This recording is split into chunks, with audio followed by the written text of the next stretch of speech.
Hey guys, welcome back to another video. This is Media Reacts with JRod, and I'm your host, JRod.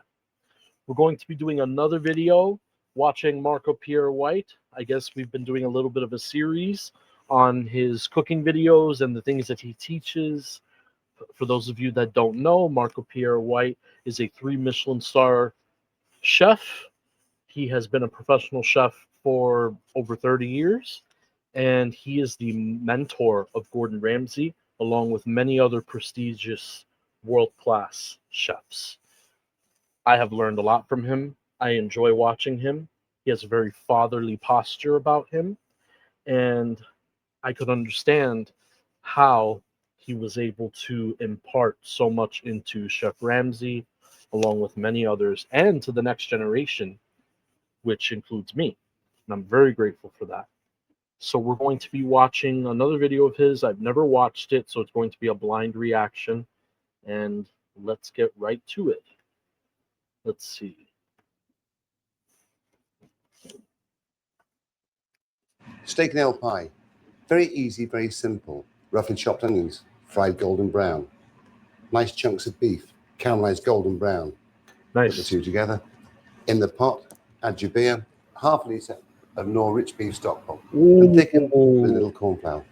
Ooh, that will add such a good, solid beef flavor to it. Love it.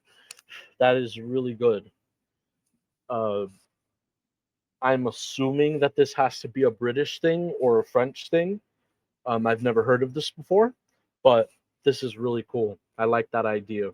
Knorr's has some pretty good products, I have to admit. You could use it for soup, you could use it for stock, you could use it for a lot of stuff. And so it's pretty cool how he endorses it this way.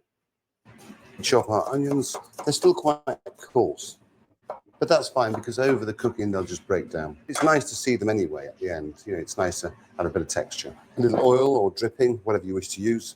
You may think, wow, a lot of onions, but if we're honest, not really.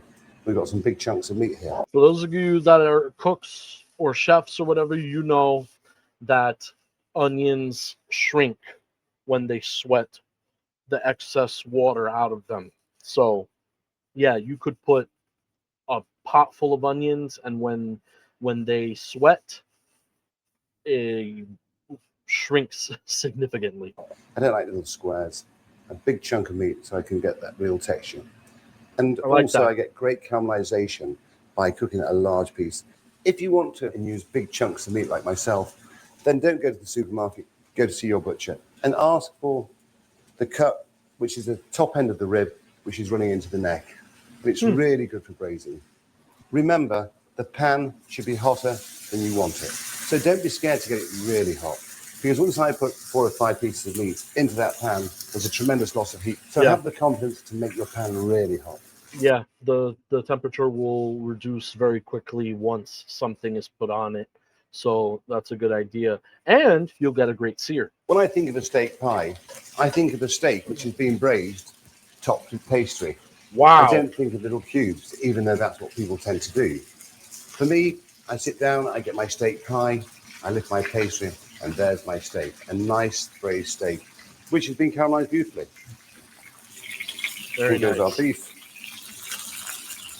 Oh man, the pull on that steak is going to be amazing when this is dissolve the sediment, reduce the beer down, which intensifies the flavor of the beer, removes the alcohol.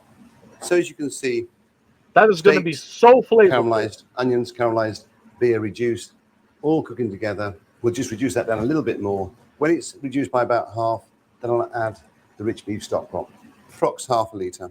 And the beauty of rich beef stock pot is that it really brings it all together.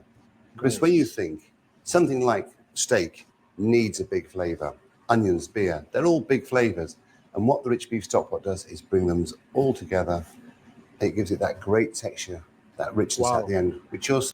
And imagine having that with some really good mashed potatoes or baked potato. Searching for. If you don't put the right ingredients in at the beginning, you're not going to get the desired effect at the end. So there's just one little job to do before we pop it in the oven. And that is just add a little bit of corn flour, not too much. On with the lid. That's going to thicken it. Into the oven. And again, time is just a guide. 145, 2 hours. That's the key of turning it from a soup into a stew. Brilliant. I love So it. the steak and ale pie mix, it's now in the pie dish, it's cooled. In a perfect world, we would cook the pie mix the day before. In the pie dish, allow it to cool, allow it to mature, and then cover with the pastry. If we didn't allow it to cool, what would happen is the pastry would melt. So just short crust pastry, just very lightly flour. Most people today, they buy their pastry. There's nothing wrong with it because there's very good pastries out there, but if you want to make your own, that's fantastic. I'm allowing the pin to do the work and keep on turning it and working it until you know it'll cover your pie. Egg wash the side of the pie dish, which will help create the seal. Nice. I allow it generously to drop over the edge of the pie dish. What I don't want Good to do strategy. is start to work the pastry, to overwork it, to make it too thin. Just trim with a knife and then just egg wash.